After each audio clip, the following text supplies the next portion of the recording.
Hello, boxing fans around the world. Thank you for joining me once again here on Talk and Fight for another episode of Boxing News Today. And we're going to get right into it with a quick little update on Shakur Stevenson. He's now going to face Frank Martin, it would seem, for the WBC lightweight vacant title. It's going to happen in either November or December. The date's yet to be decided, but it'll either be November 16th or December 9th.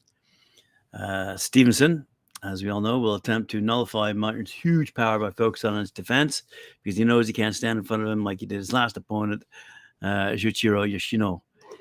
It will take a special performance for Martin to win, as he doesn't possess the technical skills to win a decision against Shakur.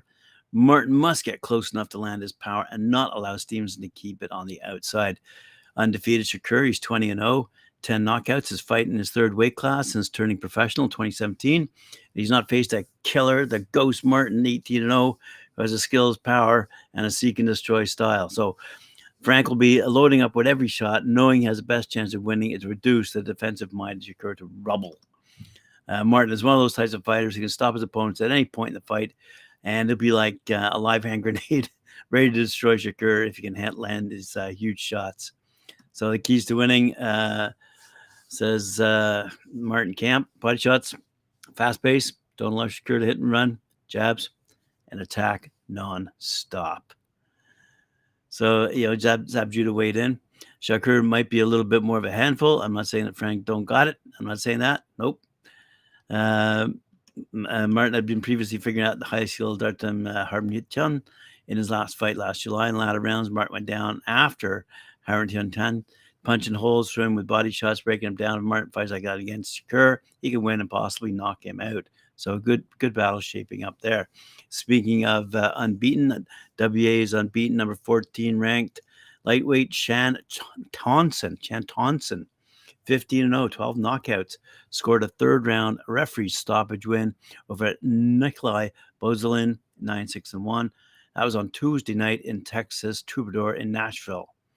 Nashville, Tennessee. In round number 3, Thonson battered Brosselin until Brosselin's corner threw in the towel at 1 minute 35 seconds.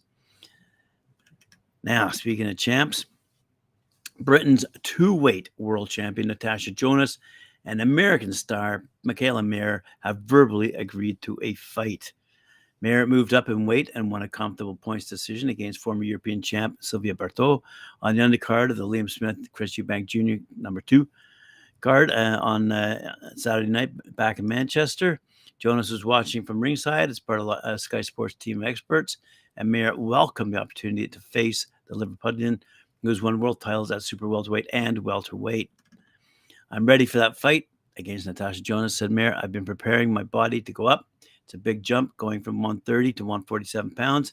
It takes time to undo what I did to keep my body down at that weight for so many years, but I've been working on it.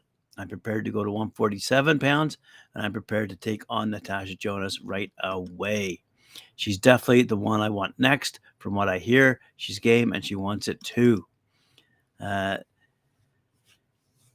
The former unified super featherweight champ is confident that once the fight is official, she'll advise the right game plan to defeat Jonas. I've seen her fight. I've known her for years, said Mayer. We've come up in the amateurs together. I'm no stranger to her. She's no stranger to me. But when it comes to dissecting her and get my game plan ready, I take that very seriously. Once we get that fight signed, we'll be dissecting her skills, what she does well, and her weaknesses, and we'll get it right. Speaking of get it right, let's move over to the UK. I have some words from a variety of different people with respect to Anthony Joshua. Let's start off with what I said the other day about Tony Bellew. So Tony Bellew recently revealed a couple of rumors, I suppose, that it was now Tyson Fury that AJ's team were talking to, and that the Wilder negotiations had stopped. So Eddie Hearn had to clarify that situation and weighed in with this. If you read Twitter, it's AJ Wilder. It might not happen. It might be AJ Fury. Fury might fight Usyk, or Usyk might fight Hrgovic. To be honest, any of those things are possible, said Hearn, and that's the reality of the situation. The promoter then stated that the main intention is still to arrange the fight with Wilder, and said that there were not really any conversations with Fury's team. Not really in air quotes.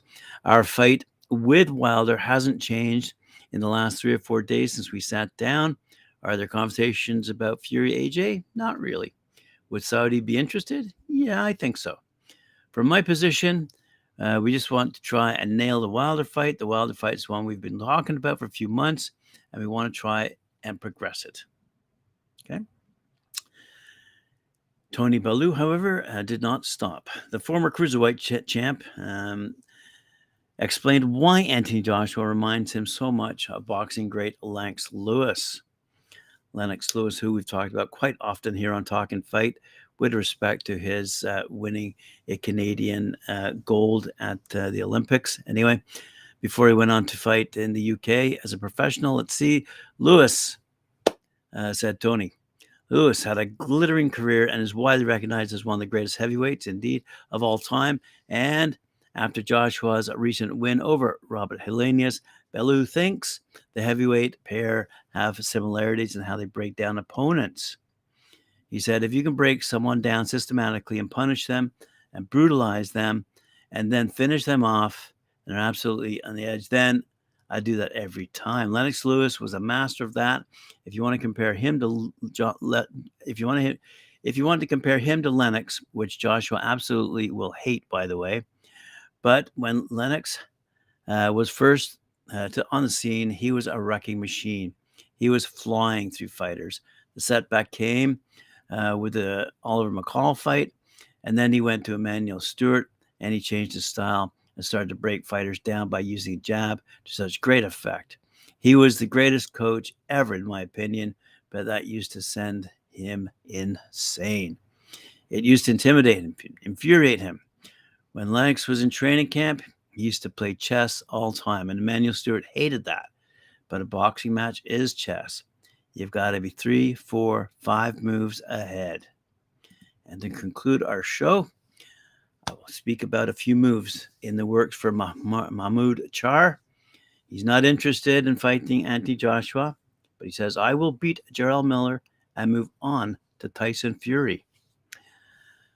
Screams the headline in Sky Sports today. Mahmoud Charr has a bold vision for his progress. He expects to fight Jarrell Miller next in Lagos or Las Vegas, and then we'll look for a shot at Tyson Fury. Okay, let's see what he says. The 38-year-old Charr, I've been mentioning ages in this division quite often because I think these guys are getting a bit past their prime. The 38-year-old Charr challenged Vitaly Klitschko for the WBC belt over a decade ago.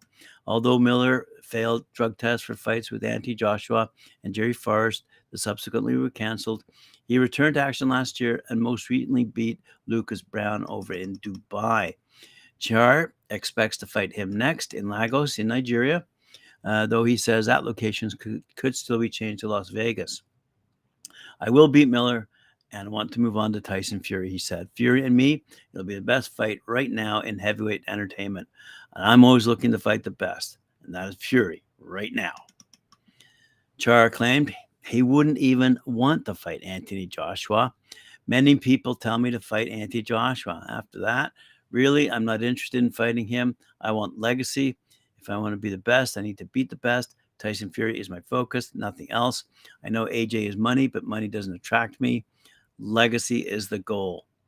Charr has been reinstated, by the way, as the WBA's regular titleist. That is what I reported the other week, and that is WBA's secondary heavyweight belt. Alexander Usyk holds their main or super heavyweight championship. Well, my friends, that ends another episode of Boxing News Today. Thank you for joining me here on Talk and Fight. Appreciate it. Remember to like, share, subscribe, hit that notification bell, and we'll see you tomorrow, again at the same time, 11 a.m. Eastern Time, for another round 2.